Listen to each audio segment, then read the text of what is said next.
Second first cut. Golly.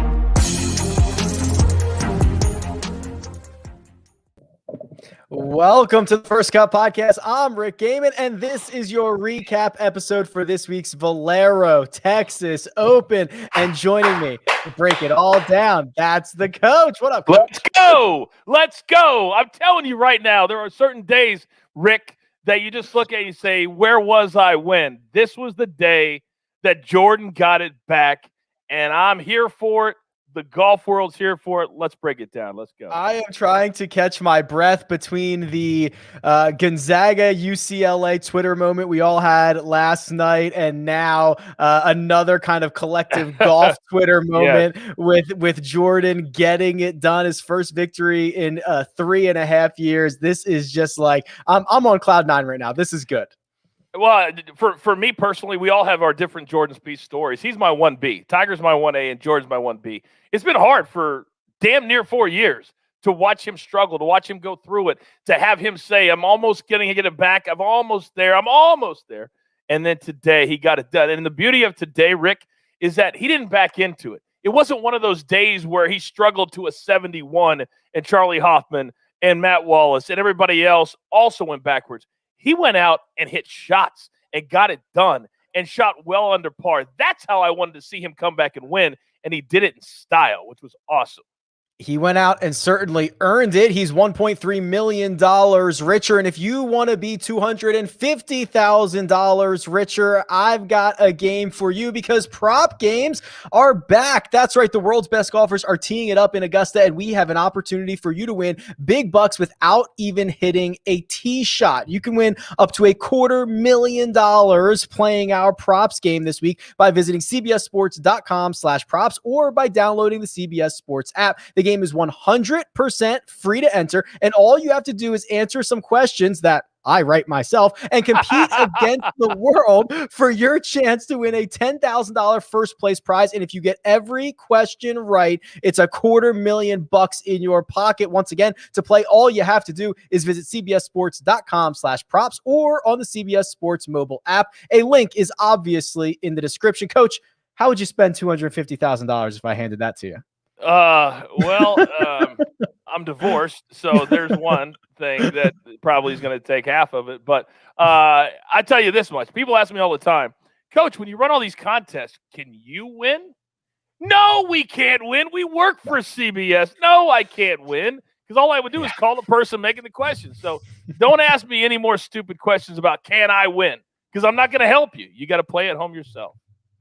That's right. We've been working on those questions for a while, so good luck to everybody out there. Jordan Spieth is victorious. His first win, well documented since the 2017 Open Championship. It's been 1,351 days. This now marks his 12th win on the PGA Tour. And Coach, I really like the way you put this. He went out and won it. A 6 under 66 on Sunday to right after his 67 on Saturday. Spieth put it together, made a ton of birdies on the weekend, and beats Charlie Hoffman by 2 shots. If I am a Jordan Spieth fan, or if I am Jordan Spieth, the player, I am so excited about getting on that plane tonight and heading for Augusta, Georgia, because there is no better way. I don't care who you're talking about. There's no better way to go into Augusta than winning the week before, hitting shots the week before, making putts when you needed them the week before, being pushed to the limit the week before, and still getting the job done. And if I'm Jordan Spieth going to a place that since year one, he has pretty much dominated from a statistical standpoint, and to now have your game back right before it, I mean, there could not be a better way for him to have won today. And give props to Charlie Hoffman. He never gave up. He hit all the big par putts that he needed to make, and it just wasn't enough when he got to 17 and 18 to press Jordan. But Jordan birdied 17 with an incredible up and down from just in front of the green. So I don't know if I can remember, because it's been over 4 years, Rick, that him going out and taking a tournament like this. He always did things in a spectacular fashion, but to take it when he needed to on Saturday and Sunday, I thought was just awesome. It really was. He did it in proper fashion. No one crumbled around him. He went out and won this golf tournament. And this wouldn't be a Jordan Spieth victory recap episode if we did not bring in from the top ropes. It's Kyle Porter, KP. Jordan Spieth has done it. Congratulations. I'm done. I've done all the work I need to do. The floor is his. It is finished. It is finished. I mean, of all the weeks to win, we've got, we got Easter. I'm traveling, all these different things. I did catch the end of it though. It was incredible. Yeah, it was awesome. I thought the hilarious part to me was on 18, the second shot he hits into 18, right? Yeah. That's the payoff. Right. It's not the win. It's how alive you feel after he does something that could be catastrophic. Like that's the reason that you follow Jordan Spieth. So yeah, it was super fun to watch. And I thought the ending was cool. Him getting emotional is not something that you usually see. And I kind of made the point on Twitter, like he's been the guy for me over the last, I don't know, 40 years. It's been the most grounded, like 20-year-old that was out there. And a lot of that was just his background, his family stuff, just everything that he's got going on. And I think that's made him very easy to root for and very relatable in a lot of ways. So it was awesome. It was really cool. And I hope he's able to continue it into next week and to contend it at Augusta. Yeah, he certainly put it all together. And KP, we don't want to keep you from your Easter dinner too much. We appreciate you calling in. But listen, Jordan Spieth called this a monumental win. Could you have imagined a time where winning the Valero Texas Open would have been described as a monumental win by Jordan Spieth? But that's where we're at, and I felt it too. Like this was such a huge weight off his shoulders. I can't wait to see what he does next. Well, and that's the crazy part, right? He's only 27, and you start to think about, I was thinking about this, like Tiger made this thing where like scaling the mountain the first time, it's like this, it's just kind of surreal. It's dreamlike. And then to kind of come down and then do it again, like that's the hard one. Like that's the hard part, is doing it again. And Tiger's done it so many times, like with his swing changes, with his injuries and all these different things, you kind of got normalized by Tiger. And I'm excited to see what the second because I think by the end of, like, this is going to sound very reactionary, but again, this is not a one tournament thing. This is like 2 months worth of, hey, he's the second best iron player in the world. And I think you're going to see it at the majors. You're going to see it at the Ryder Cup. Jordan Spieth could be the number one player in the world by the end of, by this time next year. I don't think that's infeasible. Like, I think that's in him. So I'm really interested to see, like, what is a mature 27-year-old Spieth who's trying to scale to climb the mountain a second time? What does that look like over the next couple of years? I think that's fascinating. That is really interesting, and I can't wait to see it. All right. Well, we are going to obviously keep a very close eye on Jordan Spieth and all things golf. KP, much appreciated. Any parting thoughts before anything else you got in the holster that you want to empty or you want to save it for when you can collect your thoughts here? Make him the Masters favorite. He's the favorite. He's the guy to beat. People are coming. I was tweeting stuff out and people are like, calm down. You think, like, I'm going to be insufferable with Spieth winning? I've been insufferable when he's been finishing T20. You think him winning is going to improve that? I'm so excited about the next week. I can't wait to get to Augusta, and it's going to be a blast. All right. Safe travels. Thank you for hopping on. We could not have this episode without you. We'll talk to you soon, buddy. See you guys. Do you see how big ass that smile was on his face? Are you kidding me? That thing was like this big. But he brought up a really cool point that I think we need to hit on. That he mentioned the name Tiger, and I think a month ago we were all saying, wait, there's going to be this huge void, and one guy that can help fill that void with Tiger out maybe forever would be if Jordan Spieth got his game back. Would be if Jordan Spieth got it back, because of the way that he wins, because of the way he goes about things, and the way, look what he did this weekend, all the magical shots, the short game, all the stuff that we've grown to love about Jordan Spieth. He did that this weekend. And so now with Tiger out, we now have a storyline that's going to trump everything else. And I made a bet today on next week at 12-1, which I never do because I felt like it could come down. How crazy is that? That I thought that it could go lower than 12-1 to win the Masters. I mean, that's how good it's already moving. It's already moving, really? and by the time, and by the Okay. time public money gets into it on Monday, gets into it next week, it's going to keep moving. You know, I'm glad you brought up kind of the needle, Coach. That's what we talk about. It's funny because I've been for 3 years, I've been saying, wow, the PGA Tour. You know, even if when Tiger was struggling, like the PGA Tour is so deep. There's so many great names, and we can kind of make up for the lack of Tiger with like 10 of these guys. But it would be really cool if we could just inject Jordan Spieth back into this. And my goodness, we just injected Jordan Spieth back into this because you're right. He moves the needle like few golfers in this world do, whether you like it or not, whether you like the antics, whether you care about how many times he's going to his towel and the conversations he has with Greller and how often he says his own name over the course of the rounds. People watch Jordan Spieth, and I'm just absolutely here for it. Are you kidding me? The audio that you get from him, and this was really kind of the beauty of PGA Tour Live over the last several years, is that we are taught as announcers, you know, me being one of the main guys that does it, to lay out all the time. Well, not only do you lay out for PGA Tour Live, but when you have him on the regular network, then if you're Dan Hicks or you're Jim Nantz or whoever, you have to lay out because he gives you better commentary than anybody else, any of us could ever give, calling the hole or calling whatever he's doing, and he walks you through it. And I think that's the beauty of Jordan Spieth and why we love him so much, that good, bad, indifferent, we're going to know exactly what happened on every single shot. And now think about this, Rick. You've got him at only 27. He feels like a grizzly old veteran, but he's only 27. All these young cats coming in. JT just won. Bryson just won. All these top players have just won. John Rahm has the baby now, so he can come to the Masters. So this is setting up for a really great week. Yeah, Jordan Spieth to me is so relatable, and we can kind of look forward to next week because now you're right. You know, Rahm and his wife have the baby, so we don't have that lingering over us. But only 2 players have won the week before the Masters and then went on to win the Masters. Coach, of course, Phil Mickelson, the last to do it in 2006. Now Jordan Spieth going to try to do it again. Usually, I mean, listen, it's hard to win any tournament on the PGA Tour. Jordan Spieth just showed us that. To go back to back, but there could not be a better place to go to for Jordan Spieth. There's literally not a better course on the planet Earth for him to go to in form right now.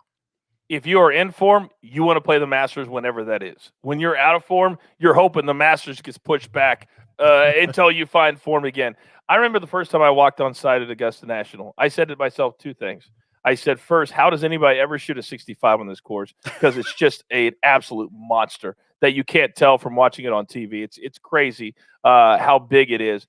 And also, I can see why certain players play well at this course. Because if you start playing well, it's the only major that we know of, or that we have, that is in the same place every year, which is why certain players, and it's why the odds, Rick, are so low. Because Vegas knows that half the field at least has no shot of winning the Masters.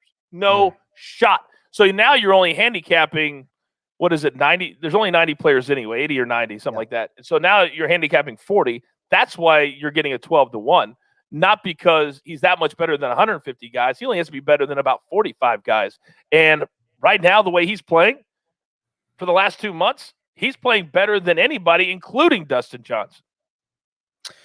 Crossing out half the field at a major championship is one thing that Brooks Koepka likes to do. And Coach, Brooks Koepka is at Augusta National, just 19 days removed from having surgery on his right knee. We have a Brooks Koepka sighting on the practice grounds down in Georgia. He hit 33 putts, exactly 33 putts before playing holes 1, 2, 8, and 9 with Victor Hovland.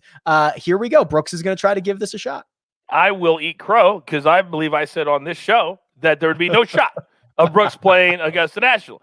And maybe he was just messing with us all again, posting the different things. And I don't know why you'd want to mess with us about knee surgery or knee injury or the fact that you're going to be there and not be there. Because now the bottom line is with Jordan winning, we don't care. If you show up, great. Be a part of it. If you don't, we're not going to miss you. We're not. So show up and be the Brooks that we know that you can be. But here's where I thought, okay, we might see him at Augusta. Those pictures of him on one knee with the now fiance asking her to marry him, and I was like, wait a second, if he really had an injured knee, he wouldn't be that easily down on one knee to ask. So I thought just from that picture alone, we might have a shot. We might have a shot at seeing Brooks Koepka. And if he plays, that just adds to the storylines that we're going to have for the first, the next 3 days.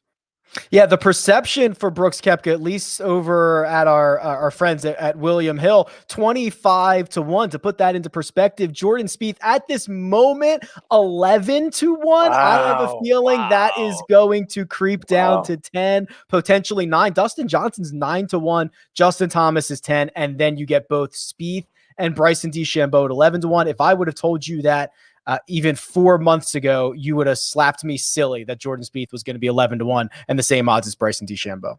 I would have told you were the craziest person literally walking the face of the earth. And I would have called our bosses and say, we need a new host for the First Cut podcast as well, because I'm not so sure that Rick is on it. But it just shows how much work he's put in. It shows the length of time that he's played well. To go, I'm holding a 50-1 ticket from January. I just thought I'll throw it in.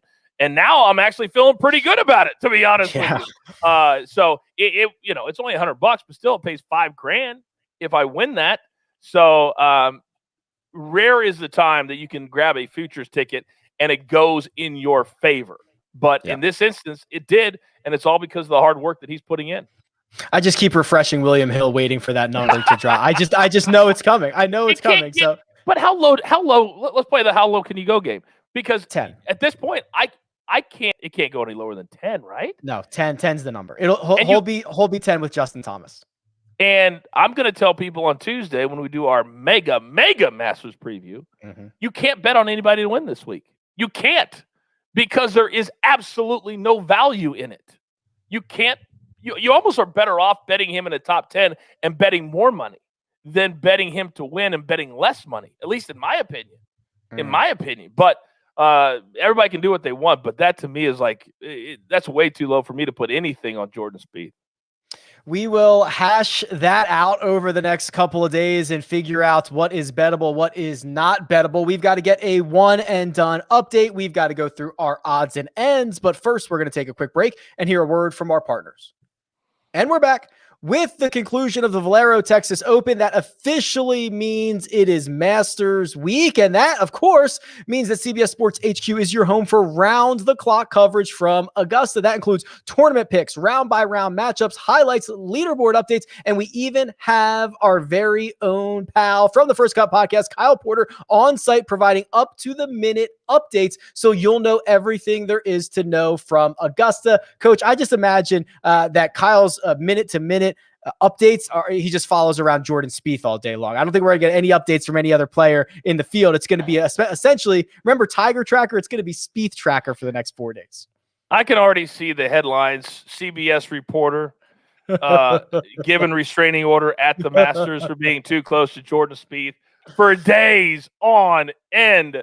The thing I love about KP's fandom is I'm the same way. And all of us that do this for a living, I don't know anybody at this level that says, no, I wasn't a fan, or I'm doing it just to be on TV or whatever. We do it because we love it. And we do it because we love these guys. And I'm all for somebody showing me how much they're into something. Jordan Spieth shows you every time how much you're into something. So we can tease all of us for getting excited, but damn it, that's why we love this stuff so much. And I'm here for it, man. I'm here for the excitement and getting back to loving this after the year that we've had. Absolutely. I'd much rather have us be excited about something than not care. That's not the route we want to go. No. Let's do a one and done update. Why? Why do we have to do that? It's in the outline, Coach. I must do it. I've screwed myself twice, and both times you have benefited. I'm hurting, but go ahead. Wait, what's that? From the Michael Jordan doc? Like, well, I don't know. Coach, 2.1 million. Danny Willett miscut $0. Good news is you got $2 million to first next week. You got to find a winner next week. Well, I saved Spieth for next week, and I'm hoping that maybe, just maybe, it pays off because I was going to use him this week, just like somebody else on the show did, and pocketed 1.3 mil. I didn't do that, and now for the second time, it's biting me in the caboose. I want to raise your spirits right now. I have something that I'm not sure you know, and I'm not sure if I'm supposed to tell you this or if we were saving this for next week, but I'm going to tell you now because I think you need it, Coach. Okay. You won the WGC Match Play Bracket Challenge between us, so we all owe you a little couple bucks. I did. Yeah, you did. I won it. Yeah, you won it. That means all of us were crappy then, because I know my bracket wasn't that good. So yours must have been horrible. They were horrible. They were. I'll take it. I will take it. By having Scotty Scheffler go to the quarterfinals, that was essentially all you needed to beat us. Oh my God, that is so sad. We can't even broadcast that. We're supposed to be experts. We work for CBS, and all we got was a winner through to the quarterfinals. One top seed got out of his group. It was carnage. It was mayhem all around. But congratulations, Coach. Thank you. You won that. Now, back to business. Producer Jacob, 2.7 million. He went with Brendan Steele, who actually, Brendan Steele was great for about 27 holes and then forgot that there was some more left to play. He ends up getting $14,000, which to me is essentially $0. He finished 77th. Oy, jeez, that's going to hurt. Mark. That's horrible. Brandon's the only one guy finished worse. Yeah. Will Gordon. Will Gordon. Oh my God. No, I'm actually going to go in this order. Kyle is at 4.5 million. So he went with Charlie Hoffman this week, which, by the way, great pick. If you get $839,000 from Charlie Hoffman, Coach, you have won in a big way. That's like gaining 4 strokes gain putting. Yes. Is winning $800,000 with Charlie Hoffman. Again, a guy that I should have picked. Because I had him in my buy category for the whole week. I won, early edge. I threw Charlie Hoffman in. We won that. We cashed that ticket. I had Charlie Hoffman all over the place. Why I didn't choose him, I don't know.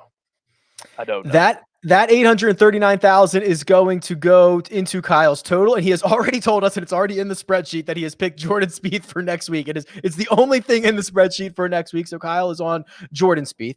Greg at 5.2 million went with Adam Hadwin and was very much all in on Adam Hadwin, to the point, Coach, where I told him a couple things. I told him if Adam Hadwin won, I'd walk to Canada. I also told him I'd chug a bottle of maple syrup. I think we ended on I would have to shotgun a Labatt Blue or something like that on air if Adam Hadwin won, which thank goodness he finished T23 for 65,000.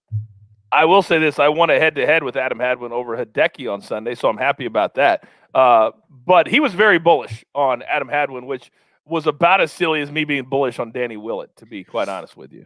So, were you worried when Hideki holed out for eagle? I don't know what hole it was on, but he holed out for eagle. I screamed. I think I even tweeted, something you never want in a head-to-head is when NBC switches, if they're showing somebody who's 13 shots back, it has to be something good. Otherwise, they would never show it. When they say just a moment ago and a guy you haven't seen in 2 hours, it's going in. It's the worst. Yeah. No, at that point, I thought I was going to lose it. But his tee to green game is so bad all week that I won bets against him over the weekend with a bunch of different people.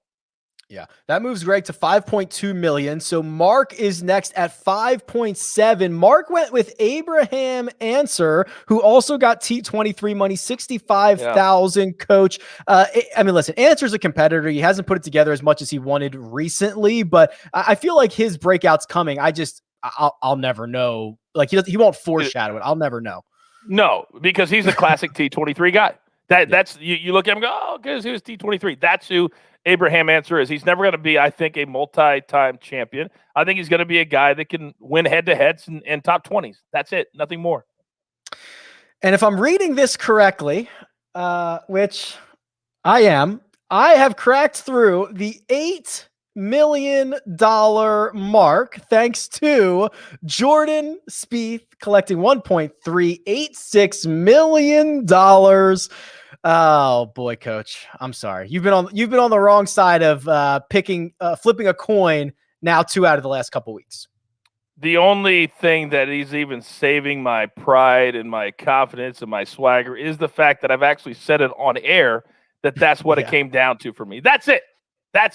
But nothing more. I have not. JT screwed me. No. JT didn't screw me. And Spieth didn't screw. I screwed myself. I did it. I could have picked both, and I'd be sitting at over $5 million right now. I'd be third if I would have gone with my gut.